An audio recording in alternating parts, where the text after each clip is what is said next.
Hey everybody, this is Josh Stinnett, professional fly tying bum, amateur medical student. Today I'm coming at you with a synthetic double winged caddis in this yellow Sally color. Yellow Sallies are one of our kind of big bug hatches in the summer here in the Smokies. So we're going to start this bug on a U001 dry fly hook. Just an Umpqua U series. In a size 12, it's your standard 2X long straight shank dry fly hook, down eye. All the basics. I'm going to use red 7 Denier thread on this. The only place that it's visible is on the head of the fly, so the color of the thread doesn't matter a whole lot. We're going to use yellow Hareline Dubbin for the body, get a little bit of that buggy rabbit fur in there. For the wings, we're using some tan EP fibers. I switched out the elk hair on this fly with those EP fibers because they're a little easier to work with. You don't have to worry about stacking hair and getting your tips lined up and everything. For the hot spot on the fly, we're going to use orange glow Brite floss, and that's back here on the tail. And then for our high vis post, just use an orange parachute post material, and that's more for me than the fish. The fish shouldn't be able to see that. It's just so I can see the fly on top of the water. And lastly, for the front of the fly on the hackle, we're using a yellow whiting half cape for dry fly hackle. A lot of guys are real picky about their hackle colors. They kind of name them like Bath and Body Works does their candles. They got their cozy campfire Cree hackles, but I tie with brown, grizzly, yellow, and dun. Doesn't need to be any more complicated than that. So I'm going to start my thread about an eye's length behind the eye, and that's so I make sure I don't crowd the eye of the hook. Especially with dry fly hooks, you got to be careful about that because you don't have that bead to protect your eye. And nothing's worse than tying an absolutely beautiful dry fly and then crowding the eye so you can't get tippet through it. So we're going to take our glow Brite floss, and I've got 2 strands of it doubled over, so I have 4 strands total making up my tail. I'm going to tie that in pretty short in the back there and then wrap my way up to the front of the fly. And the reason that I'm wrapping the glow Brite floss all the way up is really helps with the taper on the fly. If you're a little more heavy-handed with your dubbing, you could probably cut it off and save yourself some floss. However, I like to keep my dubbing noodles real thin, and so you choose to build my taper up more with the floss, my thread, and things like that than I do with the dubbing. And that's especially important with this rabbit fur. It absorbs water a little bit quicker than like your synthetic dubbings will. Your kind of textbook dry fly dubbings. You could also use like a muskrat or a beaver on this fly.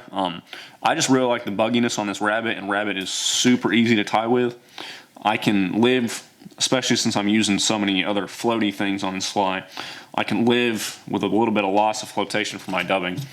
So I'm going to start dubbing that body. I'm going to keep that dubbing noodle really, really thin. Make sure I don't build up too much bulk with it. A lot of guys will say that if you pick up your piece of dubbing that you're going to tie your fly with, and you drop it, and it just drops down to the table and you got too much dubbing, if you drop it and it floats a little bit, then you're okay. So now that I've got about 1/3 of the fly tied there, I'm going to take my EP fibers for my first wing, and I want that wing to line up with about the start of the tail on the back of the hook. So I'm going to take that, do a real quick pinch wrap, and then follow it up with 2 more, and then really cinch that down. Maybe do 1 more just for good measure. And the great thing about using EP fibers on a fly like this instead of elk hair is if that wing is too long and I don't really like it, then when I get done with the fly, I can go through and trim it. And so I've got that hank cut off. I'm going to wrap up through here, just make sure everything's tightened down real good. And the way that I cut that EP fiber now, the tips and about where I want my second wing tied in at. So I'll start my dubbing noodle again and just do basically the same thing I did with the first half of the fly, where I'm building sort of a thin body, and I can almost run the same thickness dubbing noodle loop or dubbing noodle here because I tied that EP fiber in all on the hook. So my taper is really coming from that, which floats, although not as well tied in on the hook like that. But it still floats a lot better than this dubbing will. Won't absorb as much water. And then I can just wrap up my dubbing noodle to where that EP fiber stops. And then I'll take my hank again. And I want this second wing to lay over my first wing, twist that a little bit, to the back of fly again. And the way that these two wings kind of lay over each other, they're going to float really well to trap a big air bubble in there. So that's where I want it. And I'll just take that and again cut it out kind of at an angle. And then the way that that's cut, I've made the taper on my head for my fly with that EP fiber. And so everything I'm doing on this bug is really to focus on the taper of the fly and just to make sure that I'm not building up too much bulk. Next thing I'm going to do is take a little bit of this parachute post material. Now, I don't want too much, just enough for me to be able to see it sitting on top of the water. So I got that tied in there and just make 2 quick wraps over it. Cut it off. I'm going to pull everything out of the way and then wrap down so I don't have any of those fibers kind of going crazy all over the place.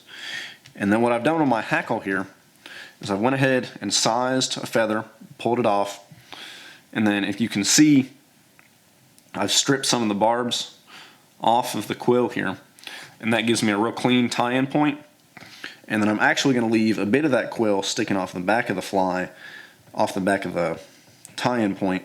That way I can kind of control where my fibers start when I'm wrapping my hackle. Really helps me get that clean Instagram hero hackle on my flies. So I'm going to make another dubbing noodle here. And again, just want to keep that real thin and tight. And since I am using red thread instead of like a yellow or something, I'm going to make sure that dubbing noodle starts tight to that last wing so I don't have a thread gap there. And once I've got my head built up with my dubbing here, you can see I'm leaving just a little bit of space there at the eye of the hook to tie off my hackle and make the head of the fly. I'm going to start wrapping this hackle. And the way that I've got it tied in, every hackle feather has a bit of a cup to it. And the way that I've got that feather tied in, that cup is facing back towards the tail of the fly. And so it's a really, really minute thing, but the fibers are going this direction instead of this direction, and so they keep it out of the eye of the hook. So when I tie it off up here, I've kind of got some hanging over the eye, but I can pull everything back and then make a whole bunch of thread wraps over everything, and I get a real clean head, and it pushes everything out away from that eye. And then the only thing I've got left to do here is whip finish.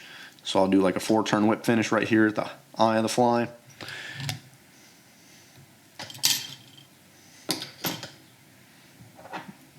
And cut my thread.